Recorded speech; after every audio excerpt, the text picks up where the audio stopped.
Hello, everyone. Welcome once again to Under the Macroscope, Skybound Capital's weekly podcast series.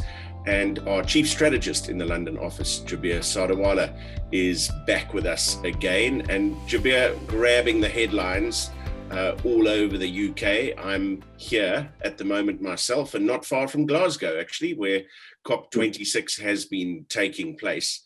And I'd just like to give a summary in your view of what has been achieved by this conference, this coming together of world leaders making pledges and promises, some notable absentees as well. But what has COP26 achieved in your mind? Yeah, I mean, well, first of all, thank you, Matt. It's good to be back. I mean, I think that is the key question, and your location right now is right in the heart of it. What I'm hearing and reading so far are a lot of words like pledges, promises, intentions. And I know it's easy to be cynical about these things, but I feel that the headline noise from both sides, from those politicians who are present, the many more who fail to show, and then, of course, the protesters who have the most to lose, I would argue, given their current state. For me, it's not done a huge amount, but really we'll have to see how it goes. So, for instance, if you look at some of the pledges, India, one of the biggest polluters, but not the biggest, has said it intends to generate half its electricity from renewables by 2030. And also it intends to achieve net zero emission status by 2070. Now, remember 2030 is that kind of magical line in the sand, because what we've got to do now is anything and everything that keeps us within or not exceeding the 1.5 degree warming line. So this is really this is already cutting it down to the wire. Most experts are saying that that's incredibly ambitious. And then if you look at forests, and I want to come on to this later on, in terms of the kind of short-term pledges that can be achieved. What's being said on forests, which are being cleared at the rate of something like 30 football pitches a minute. Yeah, that's the kind of staggering figure we're looking at if you average these things out. There was some success there because when we think of deforestation, typically we think of the Amazon rainforest, and there, of course, Brazil, at the center of it all. So for the first time, even Brazil's bought into this, and over 100 world leaders agreed to reverse deforestation by 2030. But unfortunately, once again, they haven't really spelt out how they're going to do it. There have been pledges of money, which is one step further than what happened in the previous international agreement in 2014. The amounts are not big. I mean, we're talking, based on the latest pledges, we're talking about funding that backs something like £14 billion worth. Well, I mean, 14 billions, not, well, we'll have to see, but I suppose it's a start. It comprises public and private funds, but it's going to have to go a long, long way. And some of that money will go to developing countries to restore damaged land and help tackle wildfires. The other area, the other big cause of CO2, GHG emissions, is methane. Now, methane is, it's not as present in the atmosphere by anything like as much as carbon dioxide, but it's lethal. It's potent. And atmospheric levels have surged over the past decade. So here what we've had is a commitment, and again, it's another loose word, but it's a commitment by an alliance of more than 90 nations, which together represents something like 2/3 of the global economy. To reduce methane emissions by at least 30% from current levels by 2030. So if they can do that, that's fantastic. I guess the question is then, how are they going to do that? That's really the important one. And methane as a gas is emitted from pretty much anywhere. I I mean, gas and oil fields, livestock, landfill sites. They're really dangerous and potent, landfill sites. People use it as a dumping ground. And the idea there, led by the US, is that companies will be obliged to plug as many leaks in something like, in more than 3 million miles of pipelines. Hard to believe that something like that can be the cause. I mean, we hear about dripping pipes, home and office and wherever. I guess it's the same thing here, but look, significantly, China, India, and Russia have not pledged to cut their methane gas emissions, and they are the biggest polluters, or amongst them. You have a situation with coal as well. So there, what's been agreed is that they will cut that, but unfortunately, the absence of Australia, India, the US, and China from that pledge to drop it, makes it rather flimsy. Yeah. You mentioned 1.5 degrees. I mean, at the heart of a lot of what has been discussed is these temperature targets.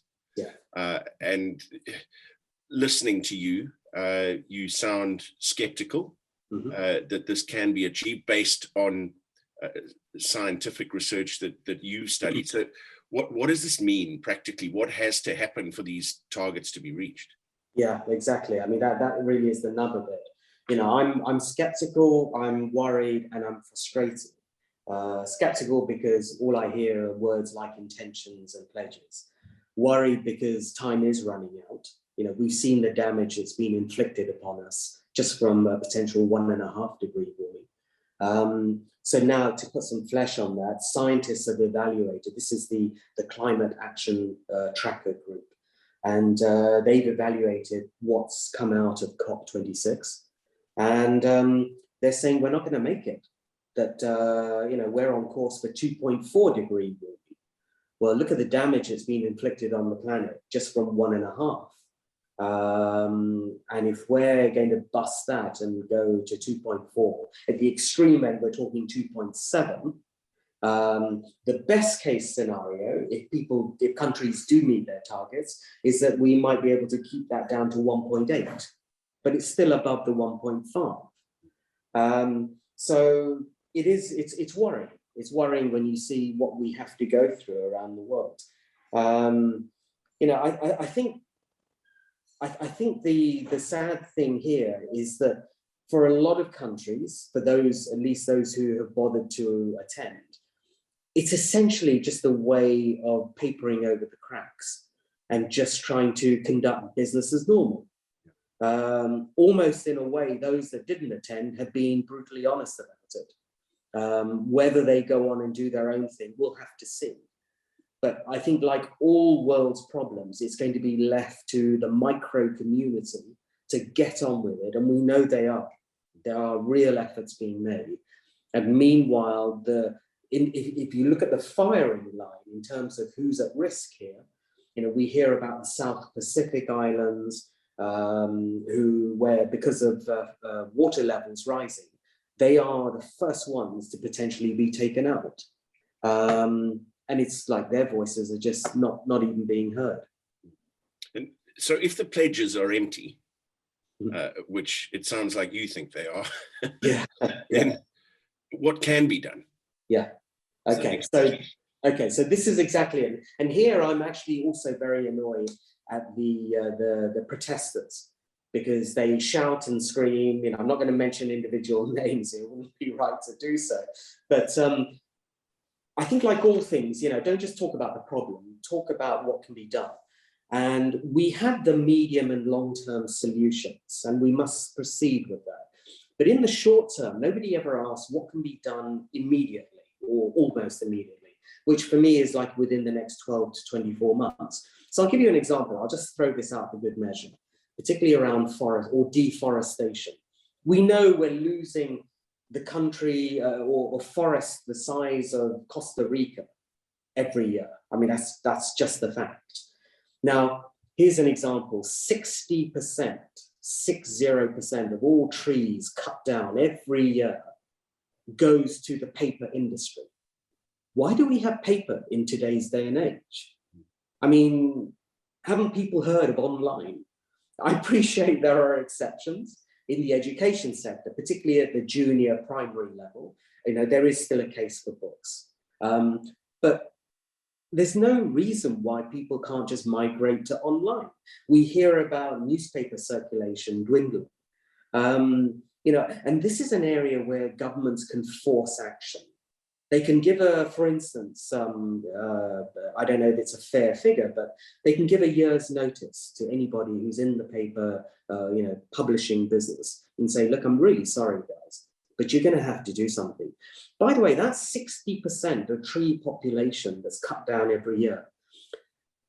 Accounts for 20% of all carbon dioxide emissions. In other words, if they were still there, that's what they would be taking out of the atmosphere every year. But because we cut them down, we're losing that ability. You know, it's ridiculous.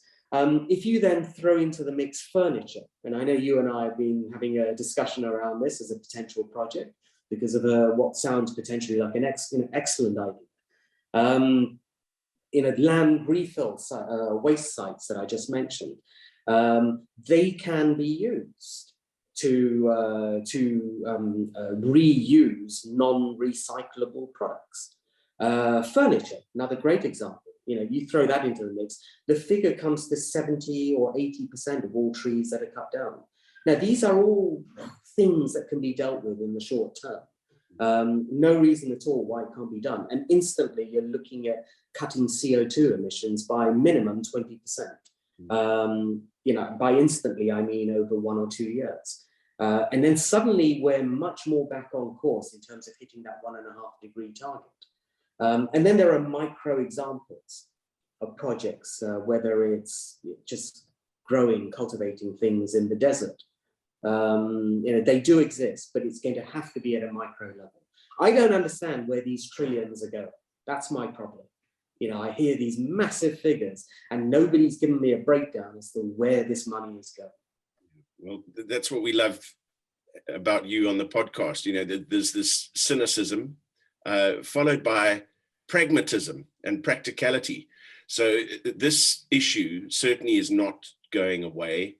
It's been fascinating to hear your initial thoughts on this, but there is going to have to be a great deal of follow-up and leaders held to account coming out of this conference, because as you say, pledges can be empty and those in attendance may commit their governments and countries to something that they can't practically achieve. And when they're held to account, they're nowhere to be seen. Exactly. Yeah, absolutely.